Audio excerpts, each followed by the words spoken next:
돌싱남과의 결혼을 엎어버린 이유. 처음 그 사람의 이혼 사실을 들었을 때 나는 오히려 담담했다. 결혼 전력이 있다는 게 그렇게 큰 흠이라고 생각하진 않았다. 그 사람은 울면서 얘기했다. 서로 안 맞아서 많이 싸우다 결국 이혼했다고. 나는 그 눈물을 믿었다. 그리고 그렇게 용기 내어 받아들였다. 그 사람과의 연애는 따뜻했고 나를 항상 존중해주는 사람처럼 느껴졌다. 한 번은 물어봤다. 그때 그분과는 왜 그렇게까지 안 맞았던 거야? 그는 한참 뜸을 들이다가 너무 예민한 사람이었어. 말도 안 통하고. 라고 했다. 나는 그런 말도 이해했다. 사람이 한 번쯤은 잘못된 인연을 겪을 수도 있으니까. 그리고 그건 그 사람의 과거일 뿐이라고 생각했다. 나는 현재를 보고 싶었고 우리 둘의 미래를 보고 싶었다. 양가 인사를 마치고 예식을 준비하는 과정도 순조로웠다. 물론 내 부모님은 처음엔 반대하셨다. 하지만 남자친구는 최선을 다해 다가갔다. 명절마다 인사도 드리고 약속 잡히면 먼저 찾아뵙고 결국 부모님도 그 사람의 성의를 받아들이셨다. 그래서 우리는 결혼 날짜를 잡았고 식장은 3개월 만에 빠르게 정해졌다. 그런데 결혼식 일주일 전 내 휴대폰으로 낯선 번호로부터 메시지가 왔다. 안녕하세요. 저 그 사람의 전처입니다. 잠깐 머리가 멍해졌다. 그 사람은 나한테 전처 얘기를 잘하지 않았다. 몇 번 궁금하긴 했지만 굳이 꺼내고 싶지 않은 이야기인 줄 알고 넘겼다. 근데 이 사람은 왜 하필 지금 나한테 연락한 걸까? 계속 읽어내려가던 메시지. 심장이 쿵 내려앉았다. 그 사람, 나랑 이혼한 이유 성격 때문 아니에요. 외도였어요. 그 메시지를 받은 날 나는 아무 일도 할 수 없었다. 식장이며 드레스며 청첩장. 모든 게 머릿속에서 하얗게 사라졌다. 외도였어요. 그 문장이 자꾸 귓가에 맴돌았다. 진짜일까? 아니면 전처의 복수일까? 전화를 걸까 말까? 수십 번 망설이다가 그 사람에게 조용히 톡을 보냈다. 우리 잠깐 볼 수 있을까? 그날 저녁 카페에 마주 앉은 나는 핸드폰 화면을 꺼내 그 메시지를 그대로 보여줬다. 그 사람은 화면을 보고 딱 3초 동안 정적에 잠겼다. 그리고 말했다. 이 여자, 아직도 이러네. 나는 물었다. 진짜야? 외도했어. 그 사람은 한숨을 쉬더니 나지막이 고개를 끄덕였다. 맞아. 근데 감정이 없었어. 실수였어. 그 순간 눈물이 핑 돌았다. 성격 차이라고 했잖아. 울면서 진심이라고 했잖아. 나는 묻고 또 물었다. 왜 말 안 했어? 결혼 전에 왜 숨겼어? 그 사람은 말했다. 너까지 잃고 싶지 않았어. 그 말이 더 잔인했다. 나를 지키기 위해 진실을 감췄다는 말. 사랑이라는 이름으로 거짓말을 덮으려 한 사람. 그 사람의 얼굴을 보는데 처음 보는 사람 같았다. 나는 자리에서 일어나 그 자리를 나왔다. 그 사람은 따라오지 않았다. 결혼식은 일주일 남았다.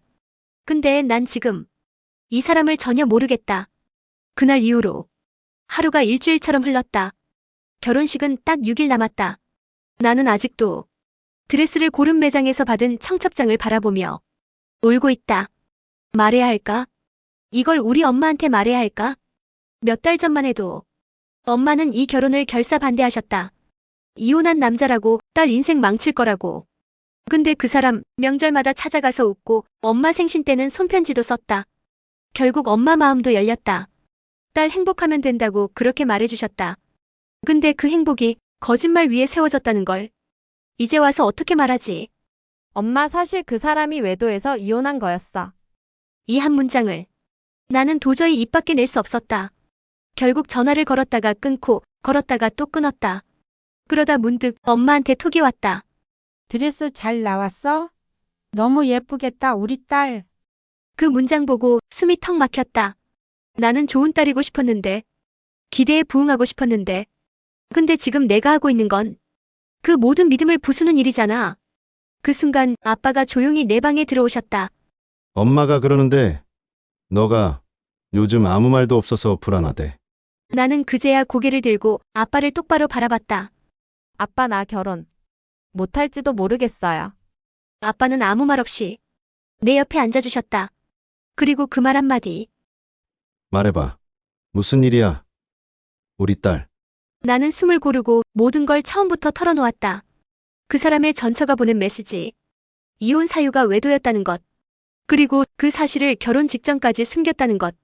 아빠는 조용히 듣고만 있었다. 눈썹 하나도 꿈쩍하지 않고 얘기를 다 끝낸 뒤에도 말이 없었다. 잠시 뒤 아빠가 조용히 일어났다. 너무 충격이라. 나 잠깐 바람 좀 쐬고 올게. 그리고 엄마에게 전화를 걸었다. 여보, 지금 집에 와야 할 것 같아. 30분쯤 지났을까? 엄마가 문을 벌컥 열고 들어오셨다. 그게 사실이야? 나는 고개를 끄덕였다. 엄마는 입술을 꾹 다물고 거실을 한 바퀴 돌더니 갑자기 내 핸드폰을 가리켰다. 지금 전화해. 당장 와서 해명하라고 해. 나는 머뭇거리다가 엄마, 나도 지금 마음이 정리 안 돼서. 라고 말했지만 엄마는 단호했다. 결혼이 장난이니? 남 얘기 듣고 혼자 판단하겠다는 거야? 그 말이 가슴에 박혔다. 나는 혼자 판단하려던 게 아니라 그동안 너무 혼자 버텨왔던 거였는데 엄마는 거침없이 말했다. 그 사람이 널 속인 거 난 용납 못해. 근데 그걸 알고도 결혼하겠다고 하면 그건 네 책임이야. 아빠는 한참을 침묵하다가 말했다. 어떻게 하든 너 자신을 믿고 결정해라. 우린 너 편이지만 대신 책임도 너 몫이야. 그날 밤 나는 처음으로 결혼이 누구를 위한 결정인지에 대해 깊이 고민했다. 사랑 때문인지 책임 때문인지 그리고 그 선택이 나를 더 망가뜨릴 수도 있다는 걸 처음으로 느꼈다. 며칠을 고민하다 나는 결국 다시 그 사람을 만나기로 했다. 정확히 말하면 그가 내게 찾아왔다. 내가 있는 곳, 내가 쉬는 시간까지 다 알고 있었다. 너랑 이야기하고 싶어서 기다렸어. 그는 초췌해진 얼굴로 내 앞에 앉았다. 눈이 빨갛게 충혈돼 있었다. 미안해. 정말 미안해. 진심으로 다시는 그런 일 없을 거야. 나는 한참 동안 아무 말도 하지 않았다. 용서라는 말은 입에서 쉬이 나오지 않았다. 그가 다시 말한다. 내가 아니면 안 될 것 같아. 나는 물었다. 그런데 왜 그때 말 안 했어? 그걸 숨긴 게 더 큰 배신이야. 그는 손을 부들부들 떨며 말했다. 그땐 너한테 나 같은 사람이 어울리지 않는다고 생각했어. 그래도 널 놓치기 싫었어. 그 말이 너무 이기적으로 들렸다. 놓치기 싫어서 진실을 숨겼다는 말. 나는 한참을 멍하니 있다가 조용히 물었다. 당신 나한테 용서받고 싶어? 아니면 그냥 이 결혼을 되돌리고 싶은 거야? 그는 대답하지 못했다. 그 순간 깨달았다. 이 사람은 나를 사랑하고 있지만 내가 상처받은 방식에는 관심이 없었다는 걸. 용서라는 말은 진심이 있는 사람에게만 가능한 감정이다. 내가 이 사람을 용서하려면 먼저 나 자신부터 구해야 했다. 하지만 지금의 나는 구겨진 감정 속에서 숨쉬기도 버거웠다.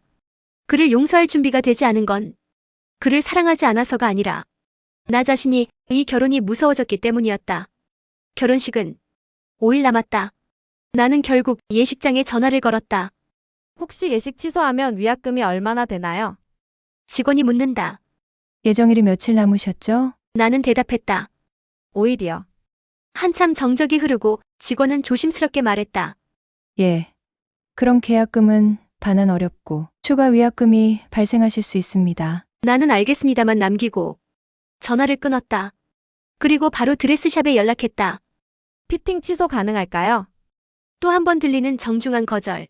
지금은 제작에 들어가셔서 환불은 어려우세요.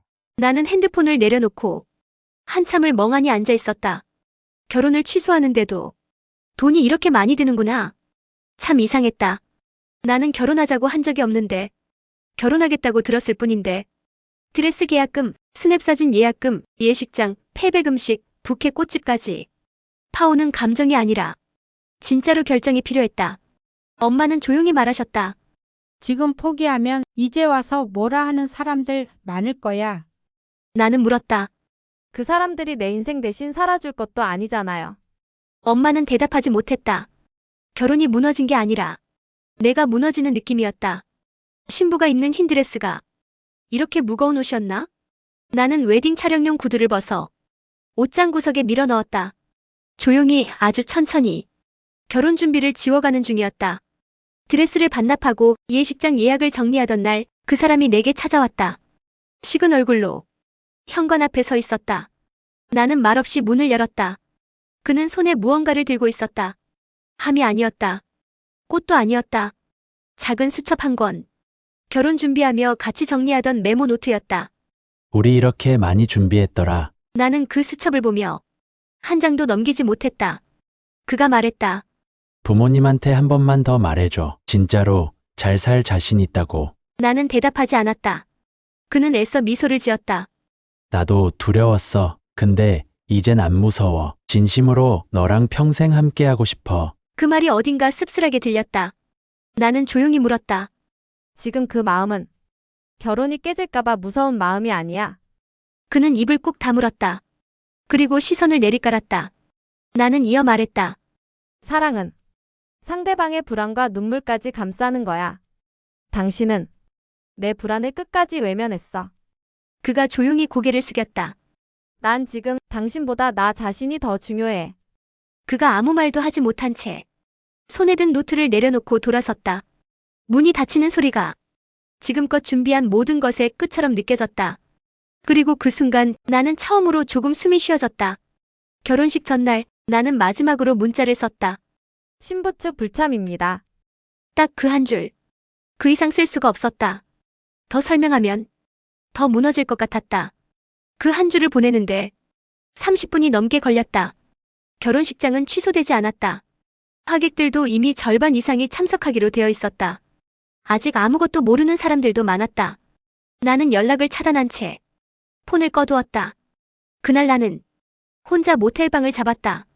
누가 내 이름을 부르지 않는 곳, 누가 내 선택을 묻지 않는 곳. 화장을 지우고 머리를 풀고 드레스 대신 트레이닝복을 입었다. 식장에서는 빈자리를 메우느라 분주했을 것이다. 양가 부모님은 온몸으로 시선을 막아냈을지도 모른다. 미안했다. 하지만 그 누구보다 나 자신에게만큼은 미안하지 않기로 했다. 파혼은 끝이 아니라 살아남기 위한 선택이었다. 나는 거울을 보며 혼잣말을 했다. 잘했어. 너 진짜 잘했어. 눈물이 멈췄다. 입꼬리가 조금 올라갔다. 정말 오래간만이었다. 나를 위한 결정, 그거 생각보다 나쁘지 않더라. 모든 걸 끝낸 다음 날 나는 다시 회사에 나갔다. 결혼식 잘 마쳤어요? 묻는 사람도 있었고 조용히 나를 피하는 사람도 있었다. 누군가는 내 책상에 웨딩 촬영 사진이 아직 있다는 걸 모른 채 와, 너무 예쁘다. 하고 웃었다. 나는 아무 말 없이 그 사진을 서랍 속에 넣었다. 점심시간엔 사무실 복도 끝에서 들리는 소리. 파혼했대? 결혼식 하루 전이었대. 나는 들은 척도 안 하고 커피를 뽑아 마셨다. 진짜로 아무렇지 않은 건 아니었지만 모른 척하는 게 그 순간엔 최선이었다. 엄마는 이틀 동안 전화를 받지 않았다. 아빠는 지금은 네 엄마가 많이 힘들다. 고만했다. 친척 중 한 명은 카톡 프로필에 이런 문구를 올렸다. 세상에 부끄러운 일은 참 많다. 아무도 내게 직접 말하진 않았다. 그게 더 견디기 어려웠다. 나는 회식도 단톡도 모임도 빠졌다. 그리고 혼자만의 시간을 만들었다. 아무도 없는 카페 구석, 헤드폰을 낀 채 듣는 팟캐스트, 산책로 끝에서 마시는 캔커피. 그게 내 방어막이었다. 그 안에서 나는 나 자신에게 집중하려고 애썼다. 잘한 선택이야. 하루에 5번은 그렇게 속삭였다. 그리고 어느 날 회사 후배가 내게 조용히 말했다. 선배, 멋있어요. 그 상황에서 자기 결정 내리는 거 진짜 어렵잖아요. 그 말에 눈물이 핑 돌았다. 세상이 다 등을 돌린 줄 알았는데 한 사람이 나를 봐준 거였다. 그리고 생각했다. 내 인생을 흔들 수 있는 말은 이제 나 자신한테서만 나와야 한다고. 요즘 나는 혼자 있는 시간이 편해졌다. 누구와도 약속하지 않은 주말, 오히려 숨을 쉴 수 있었다. 집 앞 카페에서 라떼 하나 시켜놓고 책을 읽었다. 눈에 잘 들어오진 않았지만 그냥 그런 척하는 게 좋았다. 한 장 한 장 넘기다가 문득 생각이 들었다. 사람들은 지금 나를 어떻게 부를까? 파혼녀, 결혼식 파토낸 여자. 그렇게 불리는 나를 나는 뭐라고 불러야 할까? 처음엔 나도 그렇게 생각했다. 파혼당한 여자라고. 근데 정말일까? 당한 건 나였을까? 사랑을 이용당한 건 나지만 거짓을 끝내기로 결정한 것도 나였다. 진실을 알고도 모른 척하지 않기로 한 건 나였다. 그래서 나는 파혼한 여자가 아니라 나를 포기하지 않은 여자다. 이제는 스스로 그렇게 부르기로 했다. 물론 아직 아프지 않다고 하면 거짓말이겠지만 그래도 눈물 없이 하루를 보내는 날이 조금씩 늘고 있다. 친구가 물었다. 너 이제 괜찮아? 나는 대답했다. 아직은 근데 괜찮아질 수 있어. 그 대답을 한 건 그 순간에 내가 아니라 내 안에서 아주 작게 살아있는 두려움 없는 내가 대신해준 것 같았다. 그리고 다짐했다. 나는 파혼으로 끝나지 않을 거다. 나는 이제부터 다시 시작하는 여자다.